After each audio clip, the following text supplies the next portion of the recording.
दोस्तों, क्या आपने कभी सोचा है जिस धरती पर हम रहते हैं उसके बारे में किसने बताया? ज्योग्राफी यानी भूगोल शब्द का सबसे पहले प्रयोग इराटोस्थेनीज ने किया था। इस वजह से उन्हें व्यवस्थित भूगोल का जनक कहा जाता है।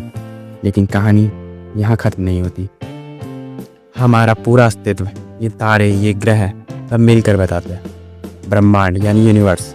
यूनिवर्स क्या है? सूक्ष्मतम अणु एटम से लेकर बड़ी बड़ी गैलेक्सी के सम्मिलित रूप को ही ब्रह्मांड कहते हैं। इसकी उत्पत्ति कैसे हुई? इसके लिए सबसे बड़ा सिद्धांत है द बिग बैंग थ्योरी, जिसे बेल्जियम के जॉर्ज लिमिंत्रे ने दिया था।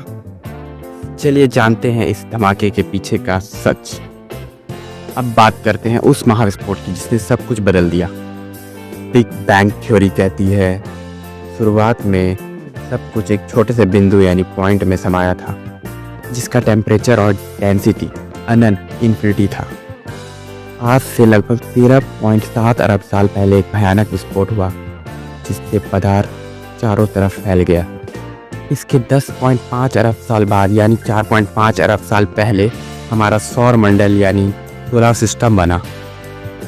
आज भी हमारा ब्रह्मांड लगातार फैल रहा है और इसका सबसे बड़ा सबूत है रेडशिफ्ट परिघटना और नासा का मैप प्रोजेक्ट, जिसने 2001 में इस बात की पुष्टि की थी कि ये विस्तार एक्सपेंशन सच है।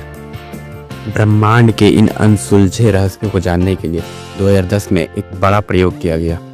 स्विट्जरलैंड के जेनेवा में जमीन से 175 मीटर नीचे 27 किलोमीटर एक लंबी टनल बनाई गई, जिसे लार्ज हैड्रन कोलाइडर LHC कहा जाता है।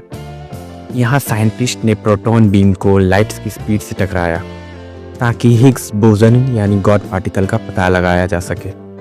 माना जाता है कि इस गॉड पार्टिकल में ब्रह्मांड के सारे रहस्य छुपे हैं, क्योंकि ये सबसे बेसिक यूनिट है। तो दोस्तों, ज्योग्राफी सिर्फ नक्शा बनाना ही नहीं, हमारे होने की वजह को भी ढूंढना है। ज्ञान सिप पर ऐसे ही दिलचस्प फैक्ट के लिए हमें सब्सक्राइब करें।